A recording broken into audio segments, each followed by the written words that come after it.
Good morning, afternoon, and evening to all joining here from around the world today. From Vision Science Academy, myself, Christy Sharma, Education Engagement Manager, welcome you all to our exclusive webinar, the Vision Science Talks for the month of May 2025. A brief insight about us here. Vision Science Academy is a higher education institution based in London, United Kingdom, with a global audience base of more than 15,000 individuals, increasing even at this moment. We are registered in England and Wales, licensed by the Information Commissioner's Office, United Kingdom, endorsed by Glasgow Caledonian University, and our education is supported by Microsoft United Kingdom. For this webinar, the premium members of Vision Science Academy will be earning 2 knowledge points and a complimentary certificate of attendance. For our non-premium members, the certificate of attendance is available on request for a small processing fee. So keep an eye on our chat box for more information. Also, we offer a number of exclusive courses in our Vision Science Academy Learning Center. And if you are interested to enroll in any of them, head to the link provided in our chat box for your reference. On successful completion of these courses, you can earn a career certificate from Vision Science Academy. At the outset, I request our attendees to keep your microphones and cameras off at all times during the event. Today, we gather to inform ourselves about how binocular vision anomalies affect the learning process and lifestyles of patients suffering from them. Around 1 out of 5 patients who are consulting eye care practitioners suffer from any type of strabismic or non-strabismic binocular vision anomalies. Additionally, the prevalence is higher among students comprising the younger population. So without further ado, let us welcome our esteemed speaker for the day, an expert in binocular vision and orthoptics, with his prominent clinical and academic knowledge. Mr. Vishal Biswas is a distinguished assistant professor and program coordinator in the Department of Optometry at the School of Allied Health Sciences, Noida International University, Greater Noida, Uttar Pradesh, India. A gold medalist in his academic journey for his post-graduation, he has consistently demonstrated excellence in the field of optometry. Among his numerous accolades, he proudly holds the prestigious IVI Essilor Young Optometry Researcher title for 2018 and 19. For his contributions to academics and teaching in the field of eye care, he was honored with the prestigious title of Guru of Uttar Pradesh by the UP State Ophthalmological Society in 2025. Mr. Vishal has made significant contributions to vision science, presenting his innovative research, scientific models, and posters at various national and international conferences, where he has also received multiple awards. His scholarly work has been published in several esteemed international peer-reviewed journals, and he is recognized for his contributions as both an author and editor for influential books in vision science. In addition, he holds several design patents, further showcasing his innovative spirit. His research interests are deeply rooted in pediatric optometry, binocular vision, and orthoptics, where he continues to push the boundaries of knowledge and practice in the field. A gentle reminder here for our audience, if you have any questions for our speaker today, put them in the chat box and they'll be addressed during the Q&A session. Over to you, Mr. Vishal, and a warm welcome to Vision Science Academy. Thank you, ma'am, for this introduction. I want to extend my heartfelt gratitude for inviting me today as a guest, as a part of Vision Science Talks, organized by the Vision Science Academy. So today's talk will be on how, if both the eyes of ours are not working properly, can hinder our life. And just let me know if my slides are visible. Yeah, they are visible. Okay, fine. Just a minute. Yes. So today's talk is going to be on two eyes, one problem, the learning and lifestyle impact of binocular vision anomalies from the field of binocular vision. So when do we talk about binocular vision, we do read a lot of research papers which are available in the internet, or we have read during our college days a lot of theories and a lot of good books about binocular vision. But clinically, somewhere down the line, the knowledge somewhere lacks a lot, because when we see clinically a patient, still we can't tell the patient about what can actually binocular vision result into, what all problems the individuals can occur or can experience if they are having any binocular vision anomaly, because of one fact that clinically, when we see a patient, we at times confuse ourselves, or we confuse the patients with the fact that if the visual acuity is 6/6, it means the vision is absolutely fine. But we as a clinician, or we need to understand about one fact that vision is a broad term, right? Well, under vision, visual acuity is one of the component which quantifies the vision. Apart from that, there are several other aspects of vision, like saccades and pursuits, how our eyes can nicely track an object of our interest, which we are intending to see. Maybe while we are going down from a stairs, how nicely we can perceive the depth. Or maybe like when we are writing something from the blackboard, either we are able to write it properly or not, or whenever we are reading something, maybe a book of our interest, we are able to read it for a prolonged period of time or not. Or maybe when we are, cutting a piece of paper, either we are able to cut it properly or not. So all these aspects are, they support vision. So vision is not something which we as an individual or we as a clinician should get confused into the fact that if the visual acuity is 6/6, it means that, okay, the vision is absolutely fine. Because n number of researchers have proven that you might have a visual acuity of 6/6, but you can result into improper vision, or maybe your quality of vision can be an issue, maybe due to the aspects which I discussed as of now. So what happens, like when two of our eyes don't work properly, or when one is upset with the other, then we tend to get binocular vision anomalies. The first and the foremost thing is when the brain processing is not right. Maybe the object that we are seeing, the sensory, impulses, they are not going into the brain, and the brain is failing to make sense what actually we are seeing. Maybe I'll give you an example of, maybe a kid is seeing an apple but is getting confused into identifying that apple as apple, and rather the kid is identifying it as banana. So maybe the brain is too much confused of what to identify, what to make sense that the things that we are seeing. Because in a second we see thousands of things which are there in front of us, but the brain has the ability to make sense of what we are seeing, and then it sends back stimulus to the eye muscles that, okay, you are supposed to track that, object that you are seeing, and then you are then that's what you are trying to see, whatever you are trying to see. So all of these things, can be hindered if the brain processing is not right. The second thing is, and which counts for the drastic, which counts for the majority of the binocular vision abnormality, can be due to when the extraocular muscles, if they are not working properly. Now, a lot of cases of strabismic binocular, anomalies or non-strabismic binocular anomalies can occur if the extraocular muscles are not working properly. We have 6 pairs of muscle in both the eyes, it makes it 12 pairs, right?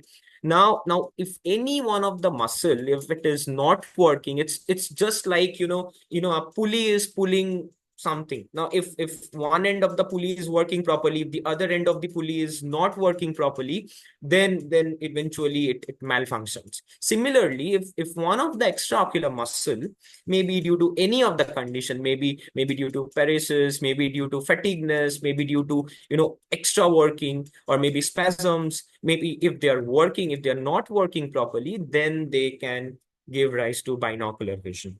And last but not the least, the visual pathway that we have.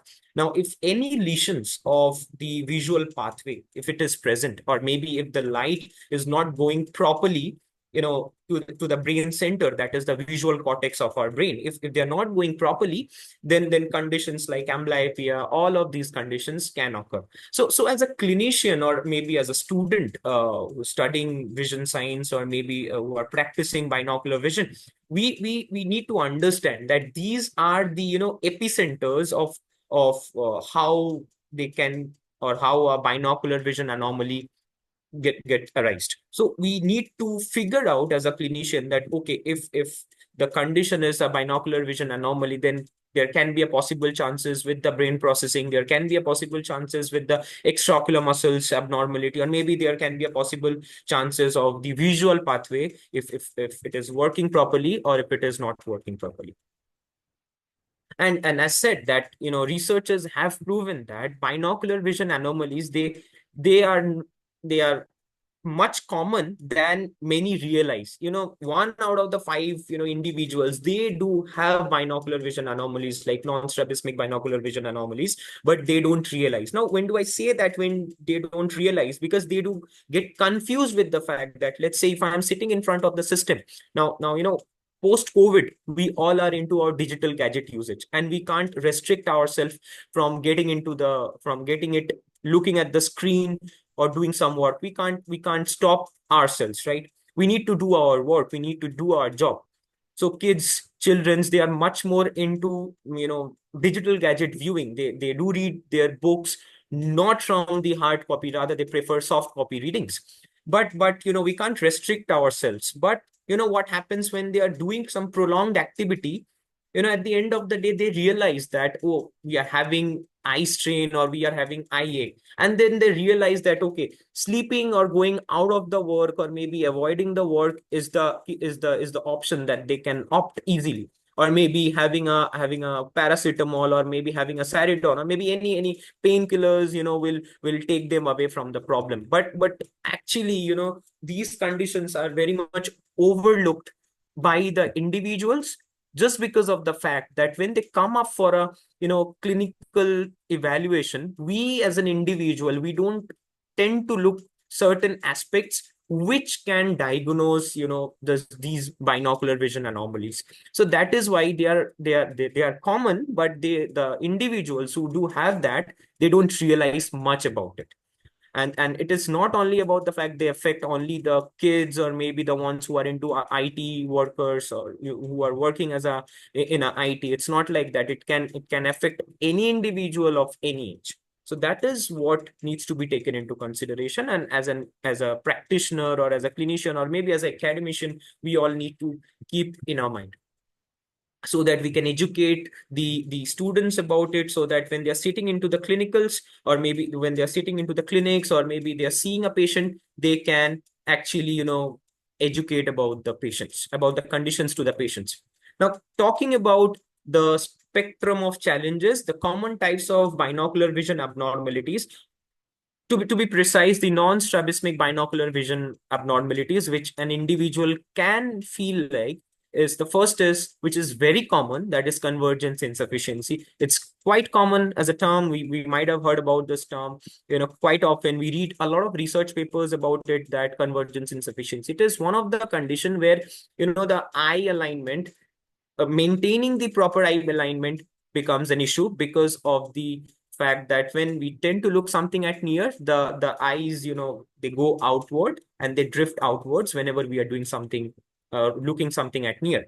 Then the next thing is convergence excess, maybe overuse of convergence. What happens? The eyes comes towards the nose, both the eyes, and they cause an inward deviation towards the nose whenever we are doing probably a prolonged near work. The next thing is divergence insufficiency. It means that difficulty in maintaining eye alignment during distance activity, which causes inward turning of the eye. The next thing is divergence excess, where again the problem lies with difficulty in maintaining the eye alignment, which causes outward drift of the eye when we are looking at the distance. So while looking at the near, the eyes will be absolutely fine, but when looking at the distance, you will see that there is a deviation outward of the eye.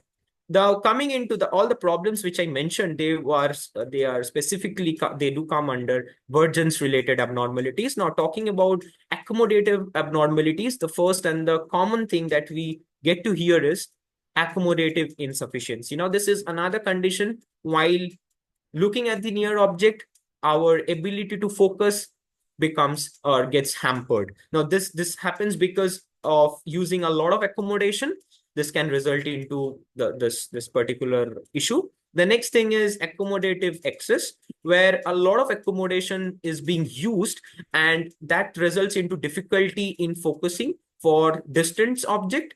after a prolonged near work. So what happens is when you do use a lot of accommodation while looking at near, now once your work is done, then you find it very difficult to look whatever you're looking around, because you will see that things are blurred because you have used whatever accommodation you have had with you. The next thing is accommodative infacility. Now this means that you have a difficulty while changing your focus, whatever you are doing. Maybe you are looking from near to far, then you will have a problem in shifting your gaze. Or maybe when you are looking from far to near, you will have problem in making it a proper focus. So all these problems, these are quite common, and they are quite you will get to see 1 out of 5 patients clinically whenever you are evaluating a patient with binocular vision abnormalities. But with a sad note, I would like to say that when we see a patient with strabismus, means when there is a tropic condition, when the conditions are noticed, then we as a clinician come into the fact that, okay, now I think we think that we need to assess the patient nicely, or we need to look upon the condition. Until and unless we don't do these, we don't diagnose a patient with these conditions if the conditions are not prominent. So that is why a quite awareness is required and are to be provided by us clinicians to the patients or whatever we see. Coming into the fact that what happens when you have a binocular vision abnormality and how it can affect your academic performance. Now, as said, it can actually affect anybody, any individual of any age, right? But why we are specifically talking about children or maybe academic performance? Because majority of the learning that happens into the young age, where we are going to our school. Now what happens if an individual is having any problems like amblyopia, or maybe issues like accommodative insufficiency? Kids can't tell that what they are having. They will cry simply. They will try to avoid their activities, what they are doing. What they will do is they will avoid the near activity, or maybe they'll show a poor result into their academic performance. And if these conditions are not fixed properly, then it can hinder their career, and which can shift their academic interest from something else, right? So that is why as a clinician, it's very important for us to understand that what all academics related things can occur if a person is having binocular vision abnormalities. So first and the foremost thing which comes out of the bag is that the kid will skip lines or words whatever they are reading. Like whenever you give them any para or any comprehension to read, they will simply skip lines or maybe the words they will be reading. The next thing is that they will lose the place whatever they are reading frequently. Whenever we read, we have a eye tracking ability. What happens whenever we are reading something, even at times when we are kids, we are being taught to keep our fingers on the words which we are reading, right? Now why is it so? Because whenever whatever word we are pointing, our brain is tracking those objects, or rather the words, with the help of our eyes, right? Now when this problem, when we grow more, then we tend to lose this habit of ours. We don't keep our fingers, etc., right? Then we can simply read out anything and everything without keeping our fingers, just like that. But what happens, the individuals who have this problem with any binocular vision abnormalities, what they will have, that whatever paragraph they are reading, any line out of that, they lose the place frequently, and they'll have a very difficult time while reading a paragraph. They will be reading one line and they'll forget that which line they were in, and again they'll try to get back. So that these all things will make them frustrated. The next thing is which is quite prominent and which you will hear a lot when a kid comes to the clinic. Of course they won't complain much about it. The parents will come upon is that their kids are complaining about double vision or maybe blurred vision while reading. So what will happen, you might are seeing the picture which is there in the screen, that they will have diplopic vision, right? The words will get doubled, or maybe the vision that they are having for near specifically will be blurred at all. The next thing is that and these conditions can be related to, virgins related anomaly, or maybe they don't have much of the accommodation which they can use ahead, right? So the next thing is, poor reading comprehension. Like whenever they are reading a comprehension or maybe a paragraph, as compared with other peers of the group, they will see the kids who are affected with, these anomalies, their speed will be reduced. They won't read at the speed by which a normal peer reads. Their speed will be very less. So the kids' parents, they will be very frustrated, or maybe when they are being given a work or maybe a task in the school, the teacher will complain to the parents that your kid is unable to read with a proper space. Maybe they are taking a lot of time to read. So that is another condition. So that can happen with that. The next thing is the eye strain or maybe any eye fatigueness during reading. So whenever you see a kid to read, or whenever a parent gives something to read their kids, they will be bored with whatever they are willing to read, or maybe they will start crying because of the eye strain that they are having. Maybe they are unable to, kids, they can't express their feelings. So what they will do, they'll simply sit back and they'll cry. Maybe they'll try to not indulge into the activity which they are supposed to do. They'll rather, look here and there. They'll avoid the reading activities. Now, other academic challenges which can actually come up with is difficulty in copying from the blackboard. Although this small clip which I have used of Mr. Bean, he's trying to copy something from his benchmate, but this might can happen and might not can happen. But the problem actually lies with the distance viewing. I was not having any good picture of distance viewing, that's why I have used this.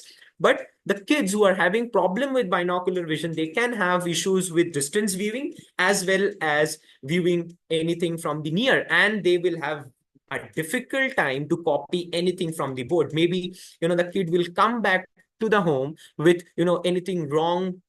They'll write it in the copy, and then their parents will scold that why you were not attentive, and every bit of discussion will shift towards the fact that probably you were not attentive in the school. That's why you couldn't write properly, and you have mistaken, you have considered, or you have made a lot of mistakes while writing something from the board. But fortunate, or rather unfortunately, the problem lies with the fact that if any problem arises, is present with binocular vision, the kid will have a lot of difficulty while looking at the blackboard and while looking anything, or rather copying anything from the blackboard.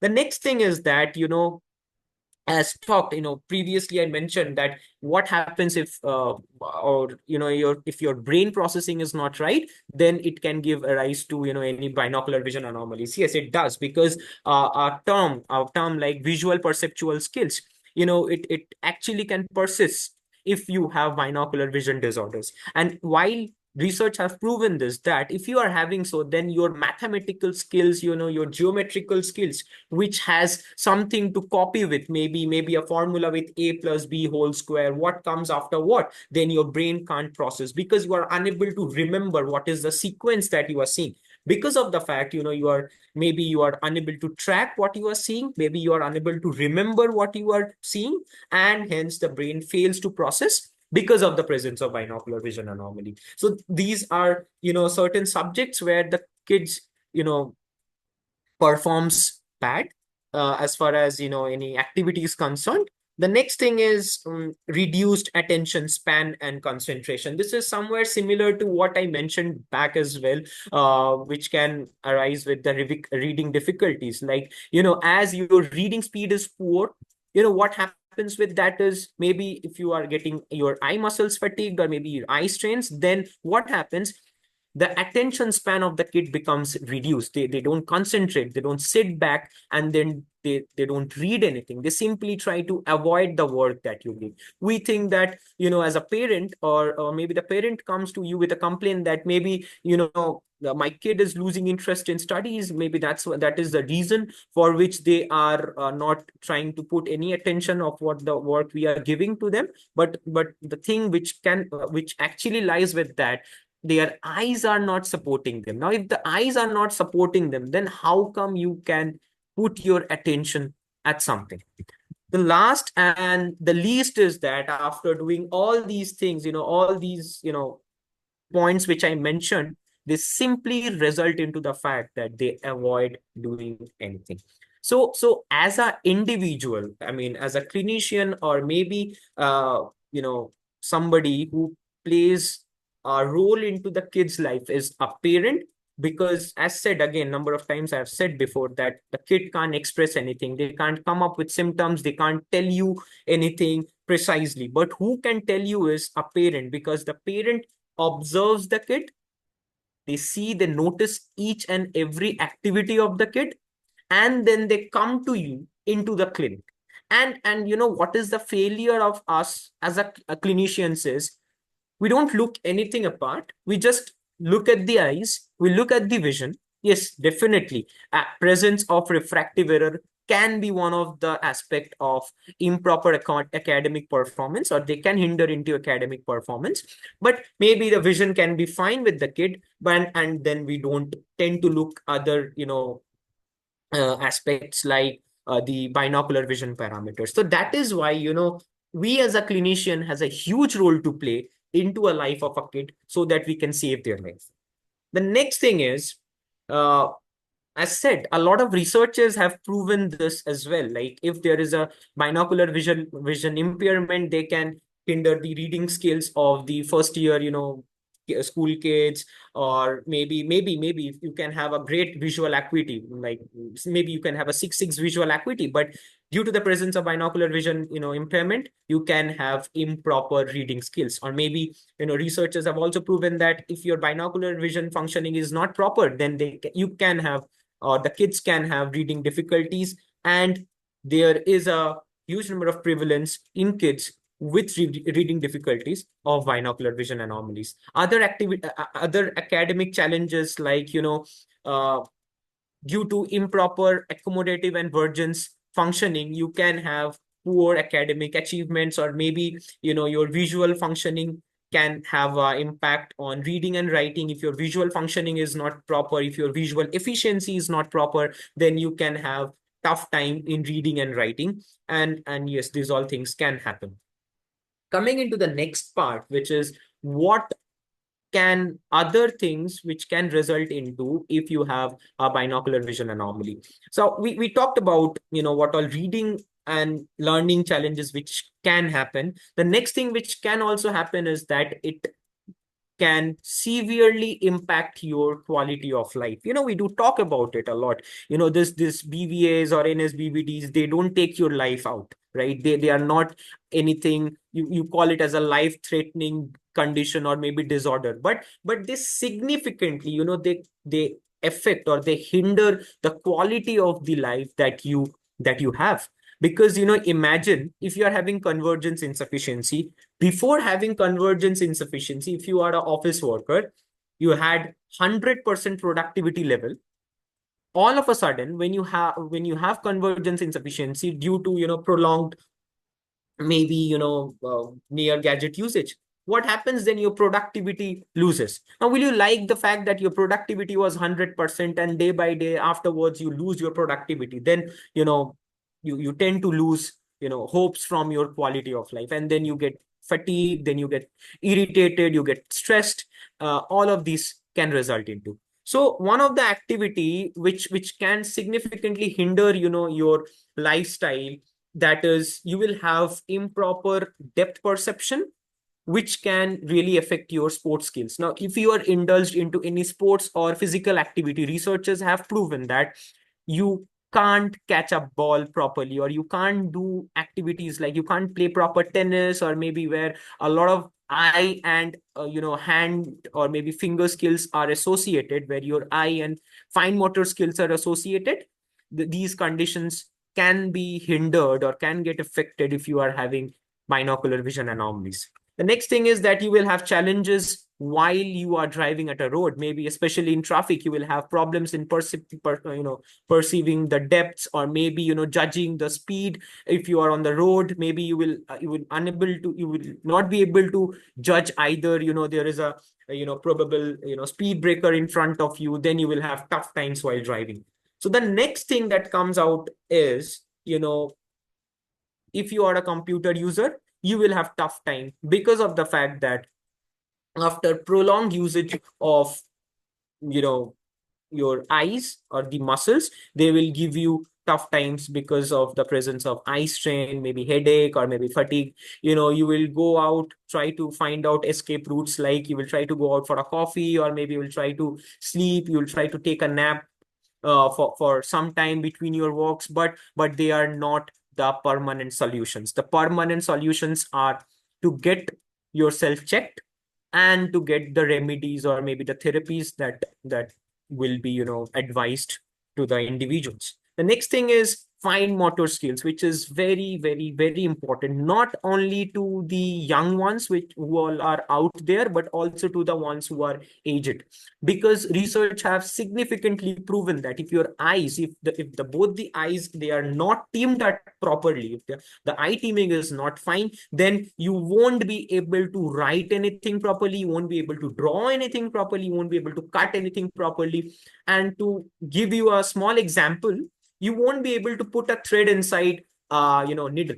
You might have experienced that a young kid can easily do that, but when you are aging, you have tough times with that, because of course, due to the presence of your poor accommodation. So now all these things can happen if you are having any sort of a binocular vision anomalies. So that is why, and imagine a kid who is having this condition, and if they are unable to write something, whatever they are seeing in the board, or maybe if they are unable to do something where a precise eye-hand coordination is expected out of, then imagine how would the child would be. So that is why all these issues, all these points which I mentioned, they accounts into social and emotional impact. Imagine you were a great sportsman, but due to the presence of improper binocular vision, you are unable to time a ball properly, you are unable to hit a ball properly for a six.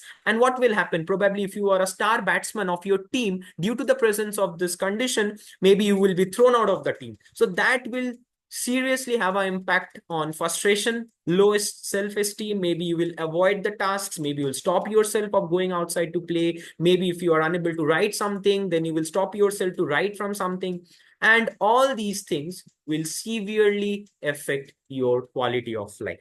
Now, as you are looking at the symptoms which are there in front of the screen, the patients with binocular vision anomalies, they will come up with conditions, they will come up with some keywords like headaches. Specifically, the headaches will not be somewhere around the occipital region, or maybe not around the, this mid part of the brain. Maybe it will be somewhere around the eyes, or maybe towards the forehead region. So that is how you are supposed to differentially diagnose the patient. Okay, so maybe a condition of binocular vision anomaly can be can be persisted if the patient is complaining about the headache, if they are especially around the eyes. The next thing is eye strain and fatigueness. The patient might will come to you and say that, okay, after doing a lot of near activity, or maybe maybe a less near activity, the eyes are getting fatigued, or maybe the eyes are getting strained.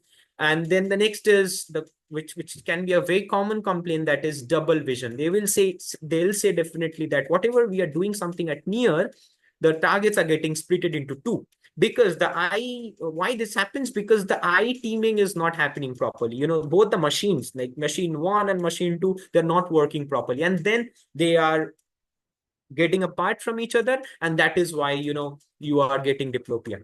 The next thing is blurring of vision, and this blurring of vision will be not only blurring of vision, which will persist from a longer period of time, which can be like transient blurring of vision. The patient will say that in the starting of the day, my vision was absolutely fine, but as I was approaching towards the end part of the day, I saw my vision was getting poor and poor. So that is something which you as a clinician should take it a note, rather than just writing blurring of vision. So when you write just blurring of vision, when you're sending the patient to somebody else, or maybe to your senior, or maybe if you are seeing the patient, then you will just do refraction, and then you will simply put the refractive correction, and you will just say the patient, okay, tata, bye bye, see you until the next time, if anything persists. But you are somewhere down the line, you are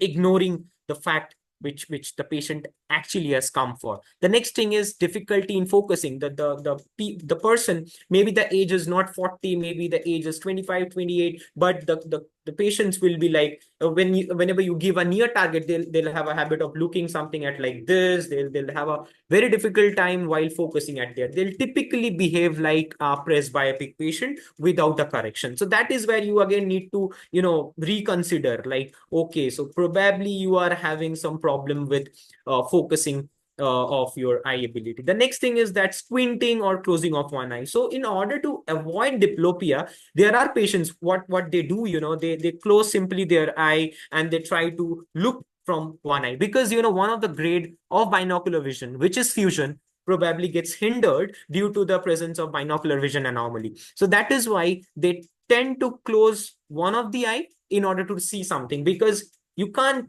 see anything if you are having diplopia.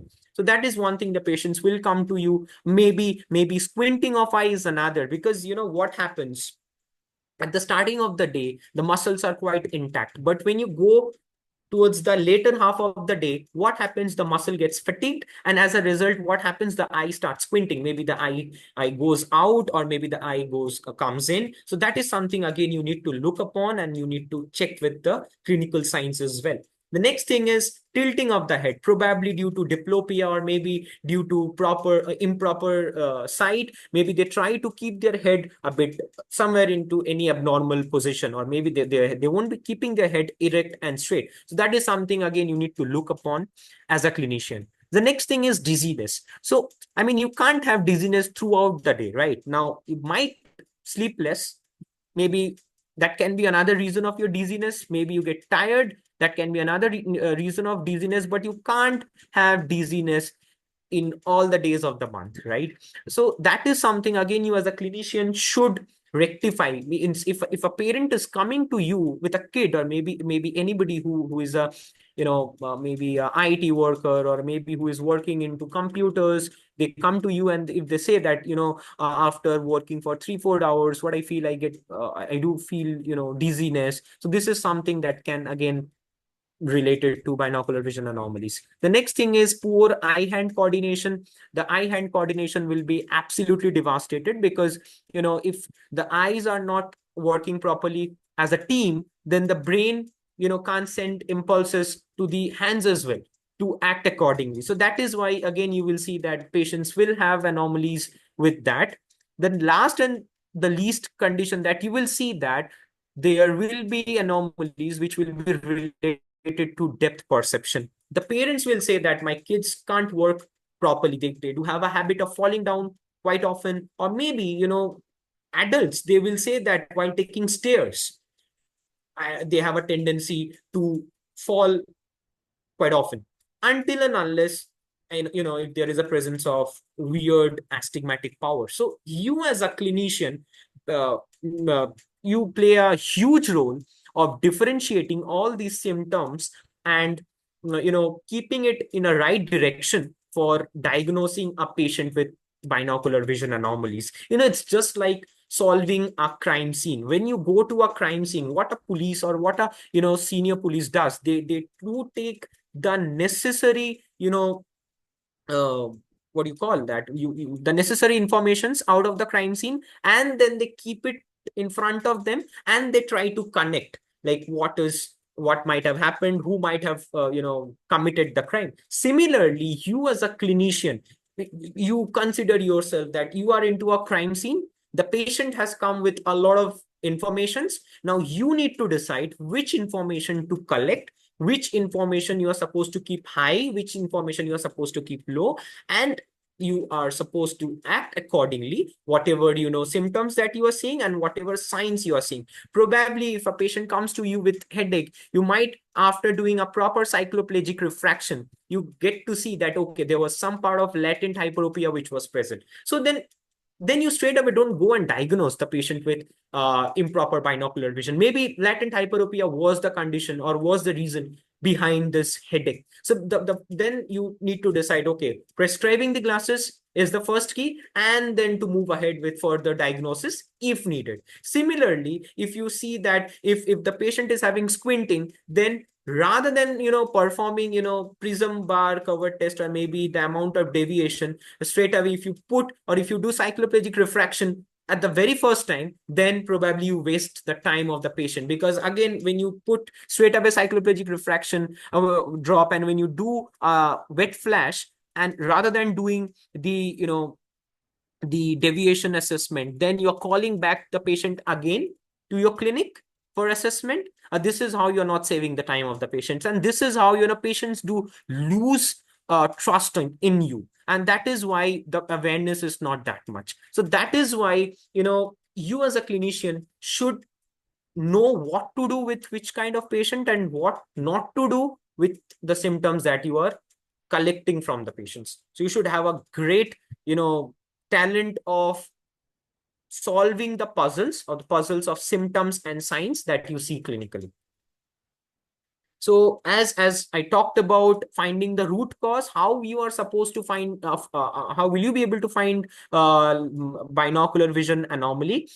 Like the colorful boxes that you are seeing, these are the daily job, tasks that we do with a patient in our clinic. We start off with visual acuity assessment. Before that, of course, we take a detailed history. Then we assess the visual acuity. We do refraction, color vision assessment, binocular vision assessment.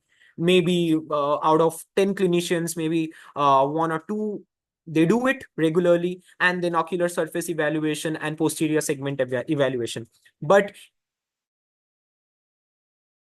the only way out to diagnose a patient with BVA is by doing a proper binocular vision assessment. So it starts with the ocular motor examination by checking the cover uncover test for distance and near, the amount of convergence the patient can do, the accommodative amplitude, the pupillary reactions, the binocular vision assessments. All these things comes under ocular motor examinations. The next thing is the fixational rate, the correspondence, the strabismus quantification, the presence of amblyopia, if presence, and suppression, either it is presence or not. Then we move ahead with accommodative, assessment. We start off with lead and lag assessment. How much is the dynamics of the accommodation? What is the lag of the patient? What is the lead of the patient? What is the facility of the patient? How much the patient can actually utilize the accommodation? And what is the stamina of the patient? Just the endurance, as I'm talking about. The next thing is convergence level. What is the flexibility? I mean, what is the ability of the patient to look something at near, that we call it as positive fusional vergence, and how much is the ability to look something at distance, that is by doing negative fusional vergence. That is what we assess. The range and the AC by A ratio, which is very important.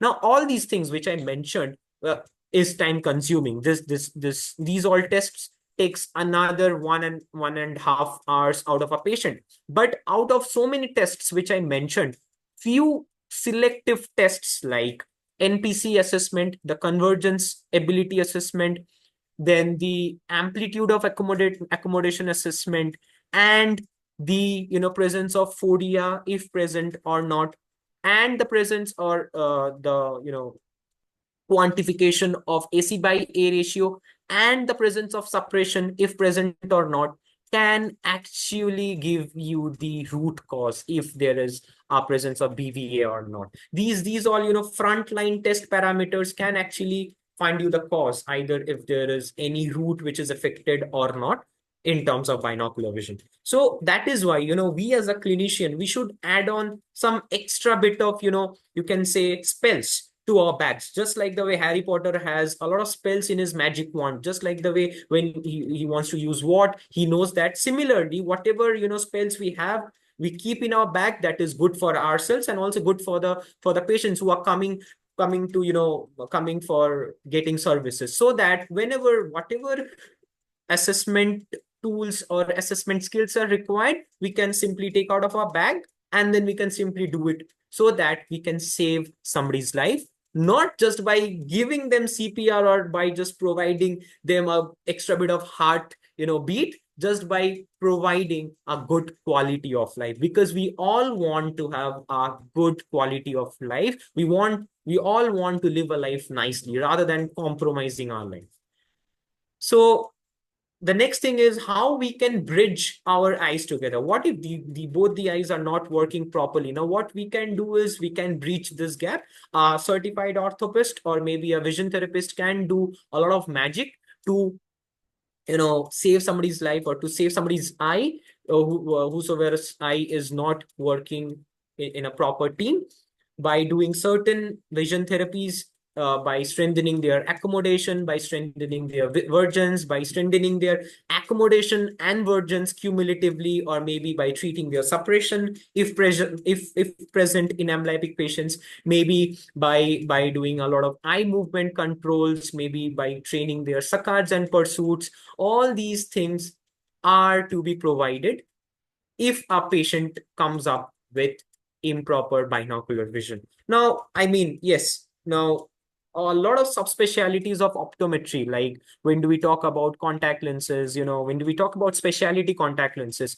maybe I've seen wonders in my life, clinically during my internship days or during my PG days. I've seen, a patient who comes with a vision of 636 or maybe 660 or maybe hand movement vision. Just after putting a scleral lens in front of the eyes, the vision drastically changes into 6.6. So, or maybe 6.9. So that is one of the subspecialty of optometry. Maybe, another subspecialty like, oculoplasty, where a bad looking eye, you can fix it with a, with a, artificial eye, where you can, with a spark or with a magic, you can be like, okay, wow, you can get a wow effect, which is not possible in the field of binocular vision, and which is absolutely not possible for our orthoptist to provide these wonders within 1 or 2 sessions of the patients which they are seeing. Because I personally, when I see patients, the first question they do ask me that, sir, can my son's vision be restored if I'm seeing a patient with amblyopia? So the first thing that I say that yes, definitely, if you are showing me dedication, then I can give my 100% dedication in order to fix. Then the next question they ask me is that how long you will take, in terms of sessions. Now, when do I say them that, probably 24 sessions are at least required for restoring the vision? So the next, expression they give is that 24 is a lot. I mean, then that is where, a role of a clinician comes into play. Now, if you can't counsel your patient, and if you can't counsel, if you can't express, or if you can't educate about the condition to the parents, then probably they won't understand, and they won't,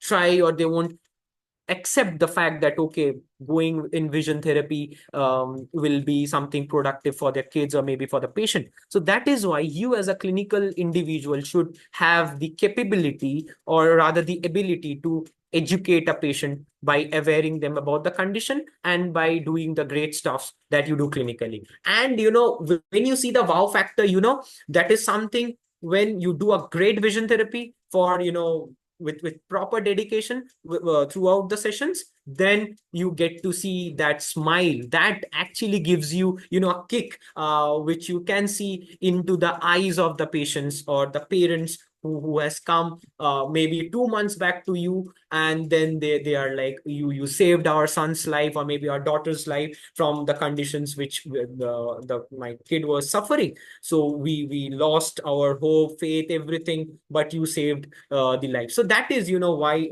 that is how you are supposed to educate a patient, and that is how you are supposed to tell the fraternity, or to the individuals who are coming, like what can happen or what all things can happen if both the eyes are not working properly.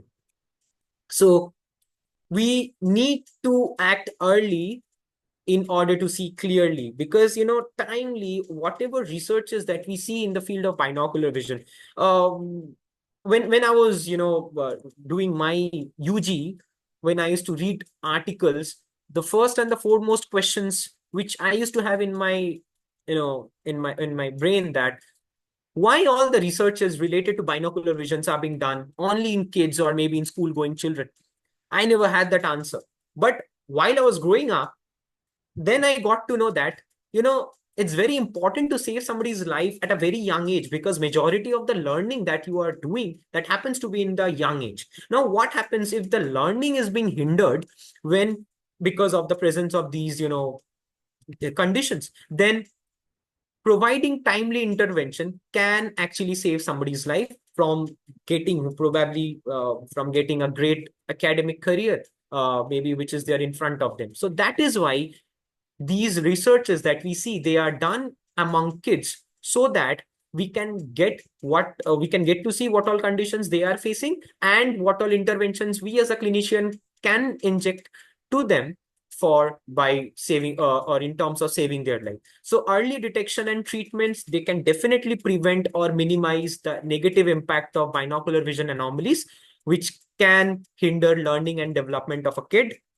Maybe, kids, they are very, notorious at times. They are a creature who takes time to get gel with. So that's why, they won't come to you and with a nice smile, they won't say anything of whatever difficulties they are facing. So you as a clinician should have the habit of taking out every bit of possible, informations that you can gather from the parent, or at times, whenever you are going to a school camp, or maybe, a vision screening camp to a school, to get all sorts of information from the class teachers, because, apart from parents and, the ones who are spending times with the kids at home, class teachers are the ones who spend majority of the time with the kids. So they do notice the kids properly, so they can tell what all problems they are facing. The next thing is that whatever, behavioral clues they are showing, or they are actually doing in front of you, you should pay proper attention in order to identify what all, anomalies can possibly occur. Maybe if a kid has a habit of putting their chin up, maybe you straight away should think that, okay, something related to eyesight problem, or maybe maintaining the eye or visual sight is a problem. So that is why, or maybe if somebody who has a habit of putting their head somewhere into any abnormal position, maybe you as an individual should think that, okay, maybe the kid is experiencing diplopia. The kid can't say, but you should rectify that, okay, maybe that because of that there is a possible, way of, that's why the kid is keeping their head somewhere apart. So that's why you should pay a good attention. Effective management skills can significantly, improve their academic performance, their participation in any of the extracurriculum activity, and which can significantly improve their overall quality of life. So we as an individual, visions, they are real, but we the patients, I myself, I'm saying that, if I was not an optometrist, I might, if I would have experienced, eye pain, I would have thought like, okay, maybe something, I have used a lot of digital gadget throughout the day, maybe if I take a nap, things might will work properly. Or maybe, if I have a cup of strong coffee, my things will be fine, absolutely. But, deep down, somewhere down the line, we should think that the problems with binocular vision anomalies are absolutely real, and they should be taken good considerations. And who will do that? You as a clinician who is seeing the patient, by making them aware, by making them educate about the condition. So that is why real awareness about educators, parents, healthcare professionals is absolutely crucial for early identification. You as a clinician should have a habit of educating the educators as well, who are back there in schools, because they will only understand about the fact that if the kid is underperforming, they will simply blame the vision, right, with the visual acuity. But nothing, maybe at times it's not only with the visual acuity, maybe at times things can be related to brain processing as well. Maybe what if the kid's visual perceptual ability is poor, or maybe the motor skills are poor. So that is why, you as a professional should have a habit of educating them as well. Effective diagnosis and treatment options are available with the right personalities or professionals. If required, refer them if you're unaware of the condition. So by understanding and addressing these all problems, these all hidden vision problems, we can actually help individuals so that their full potential can be achieved, and they can have, or they can live a nice learning and happy life. So with this, I would conclude my talk, and always remember that there is more to vision just having 20/20 eyesight. A strong visual system is needed for reading using a computer or even at times playing a sport. This line is being stated by Dolly MP. So with this, I would like to conclude my talk. So thank you so much, Mr. Vishal. This had been a very interesting and insightful presentation. And thank you so much for your in-depth presentation on this topic. Actually, it's very crucial, especially for the coming up generation, our new students who will be practicing binocular vision in the future. So I'm sure our audience has gathered a lot of practical information from this talk. So for the next 5 minutes, which is the Q&A session, you can utilize these 5 minutes addressing questions to our, putting up questions for our speaker. So use the chat box. Please put your questions that our speaker is going to address. But until then, we are I'm going to share with you the few questions that we collected during the registration process. So we have a few questions here. So the first one, the attendee actually wants to know the role of saccadic movements in elaboration and the role of prisms and how often and where to prescribe prisms after vision therapy. So two questions, yeah. Great. So the first question is all about saccades, right? Yeah. Okay, great. So one of rather not one, two of the important aspect of vision is one is saccade and another is pursuit, right? So imagine I am a student and I am trying to copy something which is there in front of me in a board, right? So if let me take an instance that a line is written, right? So whenever I'm seeing the line and when I'm trying to write whatever is written in the blackboard, which is there in front of me, one thing which can happen is I memorize the whole line and then I write, right? This is one instance, which hardly anybody does. Who have a great visual memory or maybe a great memory can do that. But, students like me specifically, or maybe all of us, we do see one word and then we try to write whatever is mentioned. So when we are doing that, whenever we are seeing one word and then we are changing our focus from one word to the other, now this all activity that we are doing is known as saccade. Similarly, I will give another instance of example. Whenever there are a lot of buses which are running in the road, and when we are trying to find out the route of the bus within which we are trying to get up, right? Then we try to follow a lot of buses which are going around, right? Which are actually passing in front of our eyes. So when we are doing so, how we can do so? Because our saccades of our eyesight is working.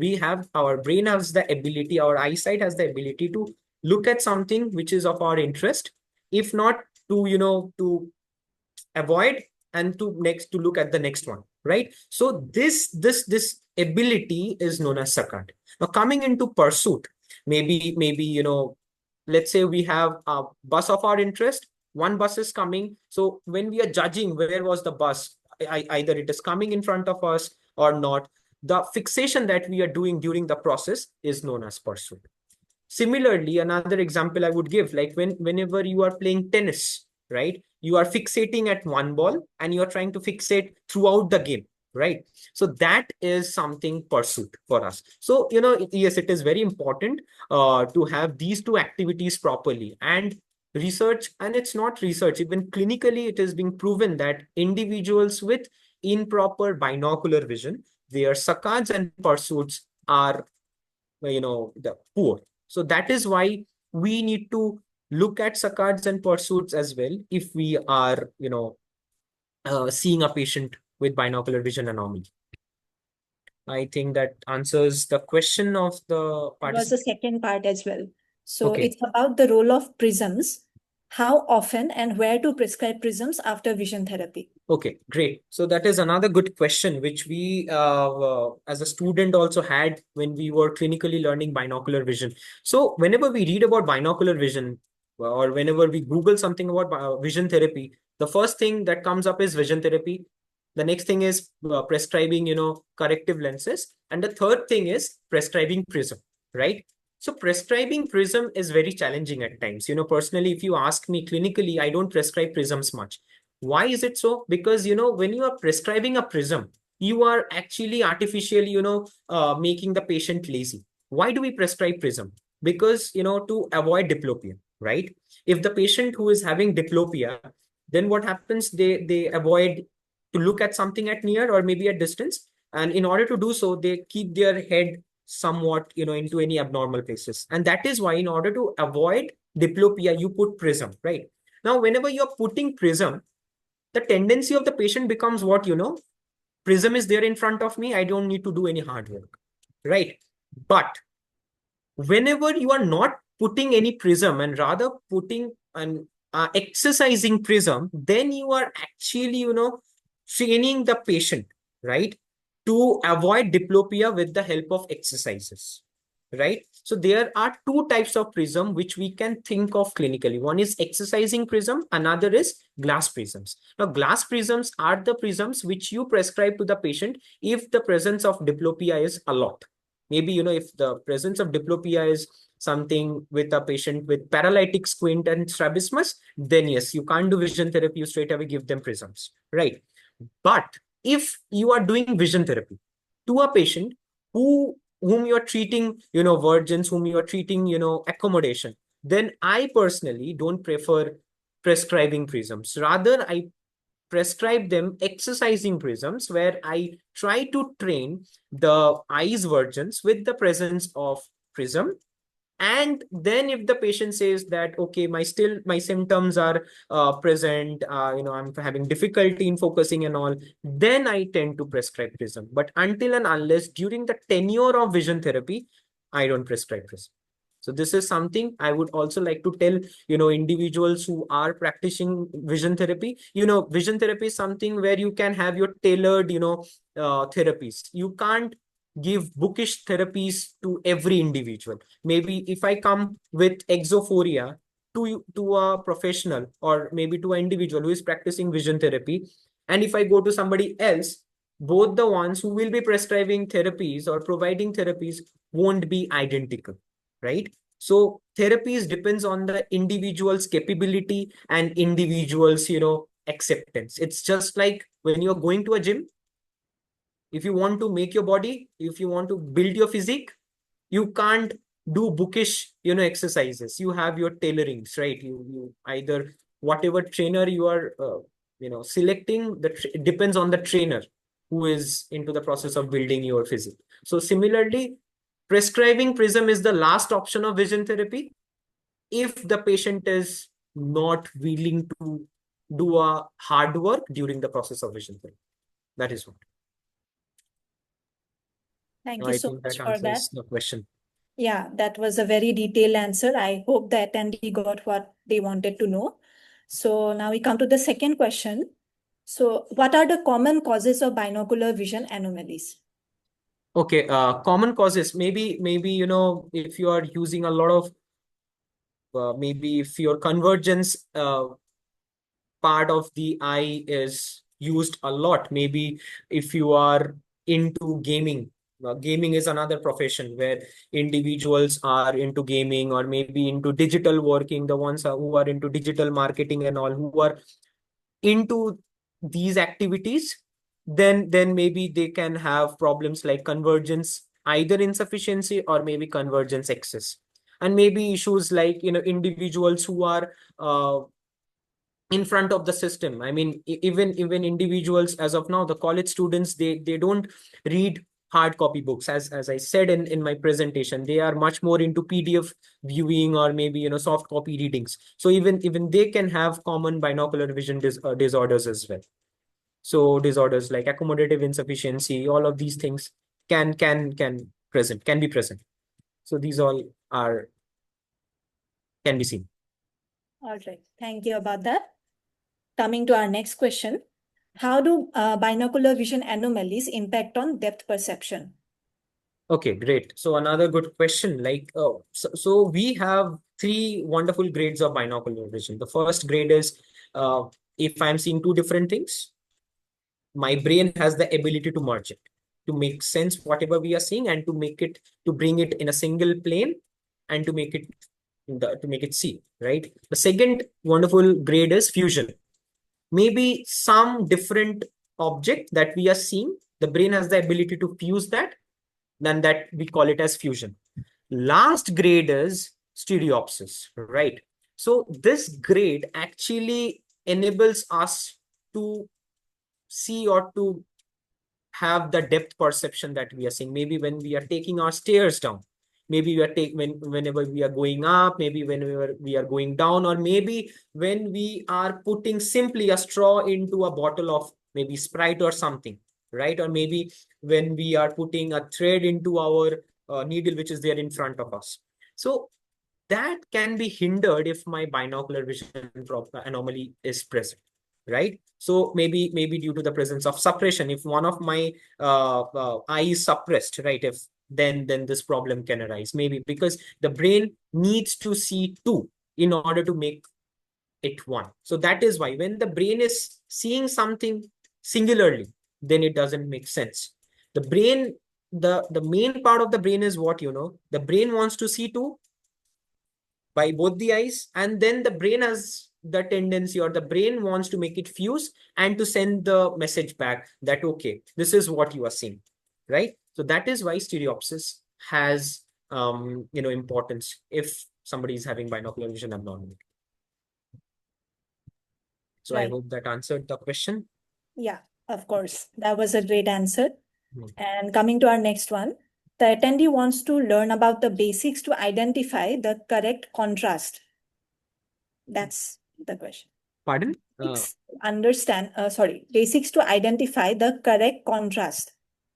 Okay, contrast. So contrast, again, contrast plays a significant role. As said, like vision just not comprises of visual acuity, right? It has, uh, you know, options, or rather, attributes like contrast sensitivity, color vision at times, depth perception. So contrast definitely plays a huge role into an individual's life if they are having binocular vision abnormalities, because, what happens, whatever we are seeing, it's going through the retina.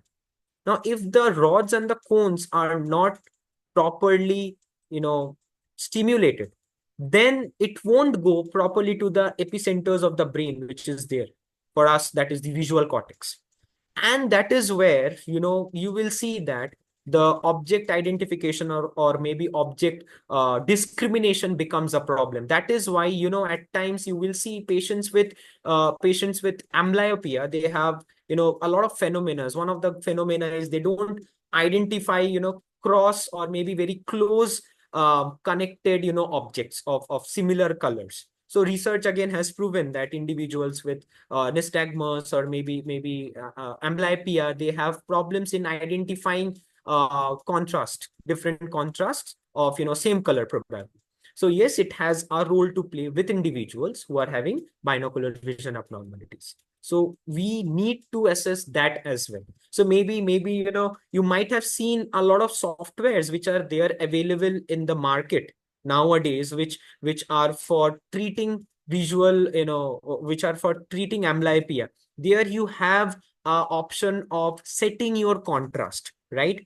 When the contrast is too bright, yes, you can identify, you can discriminate. But when the contrast, you reduce the contrast, then the patient have tough times in, discriminating. That is why when we go towards the, difficulty of therapies, we play with contrast as well. We reduce the contrast so that the therapies can work properly to treat the conditions. So yes, contrast has a role to play in binocular vision anomalies.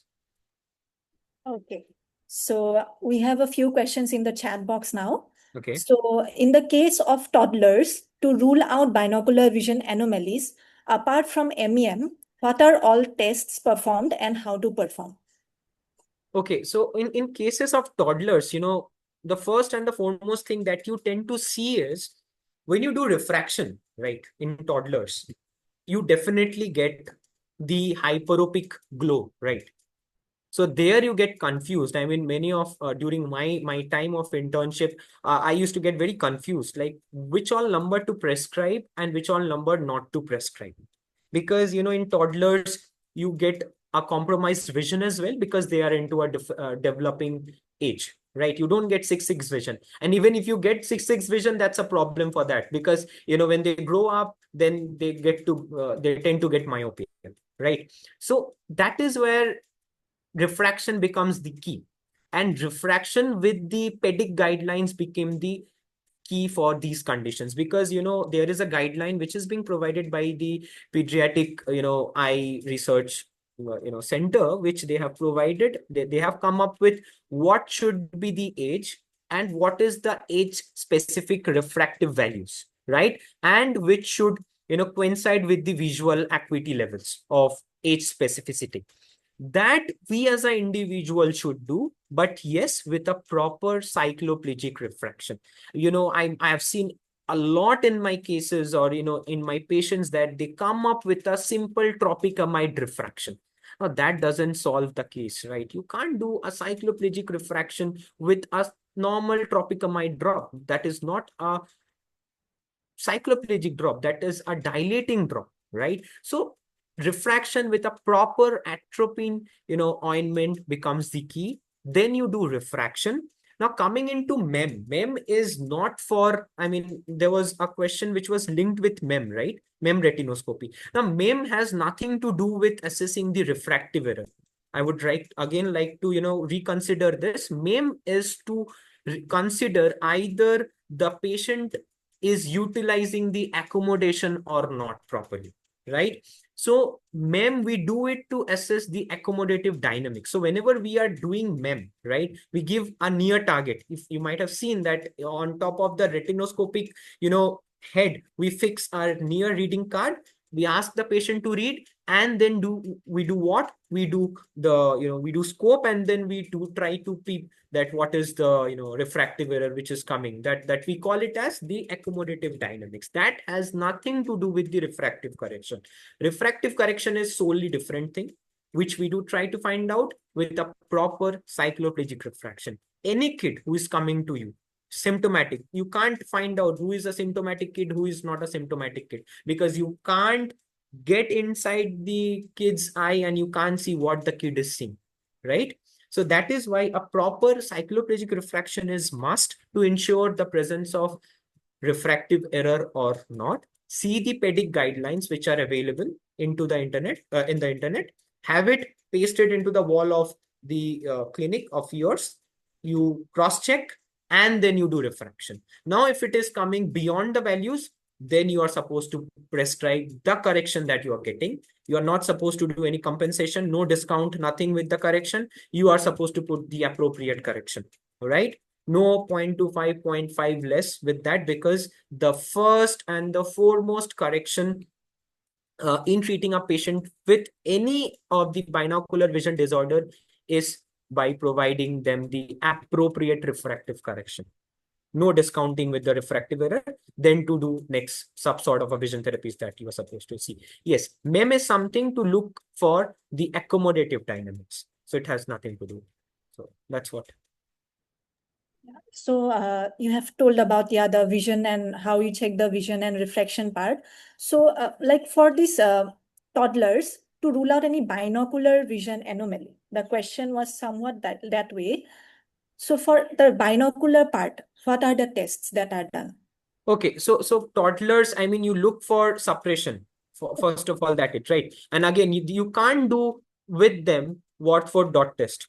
They can't say how many colors they are seeing and all. If they can see, it's good, great. If not, then 4-prism base out test is the test where you put a prism. If the eyes are moving while you're putting the prism, then you check out that, okay, both the eyes are working properly, no suppression is present, right? That is first test to rule out suppression. The next thing that you do is either, either they are, while you are doing MEM, what is the value that you are getting? So definitely you are going to get lag value in that.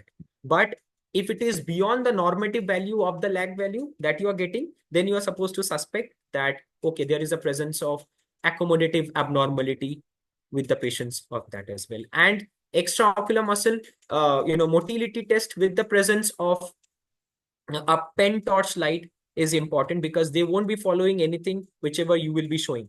So that is something which you need to look. And majority of the tests that you will be doing, that has to be objective tests, not has to be subjective, because you can't rely, I can't do NFB and PFB assessment in front of a toddler.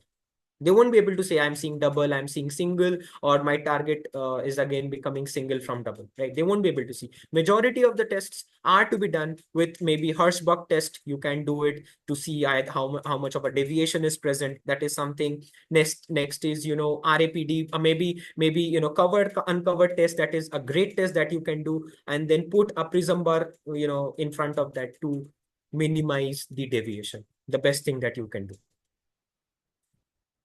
Yes, okay. So that answers our question well. So our next question is, how do you perform orthoptic evaluation, like in multiple sessions or single session, because the total evaluation takes time? So is it hectic for patients as well as for practitioner? Do you prefer multiple session evaluation? If so, why and how? Okay, so first of all, let me tell you something. Maybe if you, I'll give you this answer with an example of a myopic, or rather an amblyopic patient, right? So maybe the amblyopic patient who comes to you with a vision of 618 and 66. You evaluated the patient, you found out that there is a presence of amblyopia, and you start giving therapy. Maybe if you have designed the therapy for, let's say, 24 sessions. Now, it is not manly feasible for you or humanly feasible for you to do all sorts of parameters evaluation, which you do it in an orthooptic evaluation every day.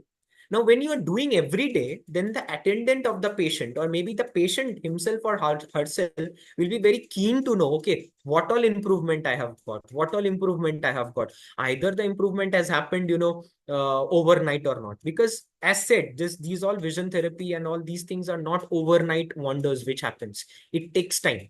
You can't lose your weight overnight when you go to a gym. It takes time, and you don't assess your weight every day, right? You takes time. So that is why evaluation in the first day, it's important. In the midway, it's important. When you are at the halfway of your stages of the therapies, the total number of therapy sessions that you have decided, it's important. And when you go to the last day of your therapy, it's important. Yes, you can assess the vision for sure. You can assess the stereopsis for sure every day, but not the every parameters that you do are to be measured or to be assessed every day. Okay. So coming to our next question, it is, in case of exotropias, they have least improvement with VT, With with vision therapy. okay. So as compared to ESO. So do you have any specific recommendations for that? Well, no, I personally don't think so, because no research paper has proven that vision therapy uh, shows significant results or quick results with esotropia as compared to exotropias, right? If you ask me, clinically, I find to treat exo patients more nicely, or I find it easy for me to treat exo patients as compared to ESO patients, right? Because you do a lot of stuffs with convergence when you're treating a patient with exo. Because always remember, our convergence ability is more as compared to our divergence ability. So whenever you are treating a patient with ESO, you are treating it with all sorts of divergence ability that you have in your box. So that is tough as compared to exo. But nothing like that, treating a patient with exo is tough, or maybe time taking, it's tough. No, it's not like that. Or maybe treating a patient with ESO, it's easy as compared to exo. It's not like that. Treating both the conditions might be tough if you don't have your basics clear. Or maybe both the conditions can be very easy to you if your basics and your principles of the therapies that you are going to do is clear to you, can be easy. So it depends on you, how you clinically you are seeing the patient, and most importantly, while giving therapy, either you are taking the feedbacks nicely back to you becomes important. You can give therapies for n number of days, but if you're not taking good feedback from the patient, not feedbacks like, I liked your therapy. No, not those feedbacks like the therapies that you are giving therapy, either they're seeing double or not, either seeing they're single or not, either the lustre targets and all of these therapies which are related to binocular vision, you're taking therapies or not, the feedbacks you are perceiving nicely or not becomes important. So that answers this thing. Okay, thank you. So we have one last question here. So as in a slide you have mentioned about light stimulation, is Okay. it possible to elaborate on that? Okay, light stimulations, they have come with new generations of therapies. You might have heard about syntonic therapy and all these therapies, where they play with light, different amplitudes of light. So these different amplitudes of light, what they do is they go into the retina and they try to stimulate the retina. So in the retina we have cones and rods, and all the conditions where you see people with amblyopia, or maybe at times with nystagmus, or a lot of other binocular vision disorders. When you give them light therapy, the stimulation that happens faster, right? So the retina cone cells and the rod cells, they stimulate faster, and then they go into the brainstem, into the visual cortex, and then they do the work fast.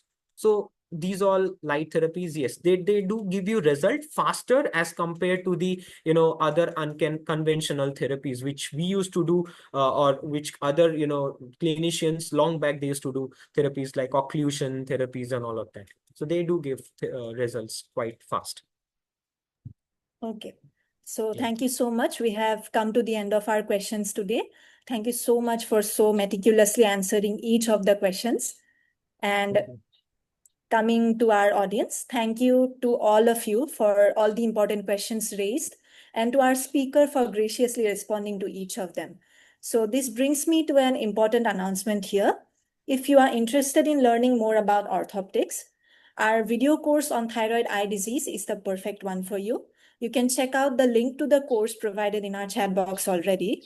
If you enroll today, you can avail a special offer and get the course for 9.99 UK pounds, which is rupees 999 Indian rupee, down from the original price of 25 UK pounds, which is rupees 2,500. So, and also, if you are not a premium member and still want to receive a certificate of attendance for this session, you can reach out to us and avail it by paying a small processing fee. So this brings us to the end of our May special Vision Science Talks, Observing Healthy Vision Month 2025. A special thanks to our speaker, Vishal Biswas, for gracing the occasion, especially when you are unwell today, but still you made the time and efforts to present it so well. So thank you so much for that, for providing invaluable knowledge to our audience. My gratitudes to our audiences for joining in on this lovely weekend to learn more and engage with the community. So at the end, I request you all to fill out the feedback form, the link to which is provided in the chat box. Thank you once again, and see you in our next month webinar. Thank you so much. Thank you, ma'am. Thank you. Thank Thank you you. all the audience for attending this session. Thank you, Vision Science Academy, for this opportunity. Hope to see you all. Thank you Cheers. so Thank much. you.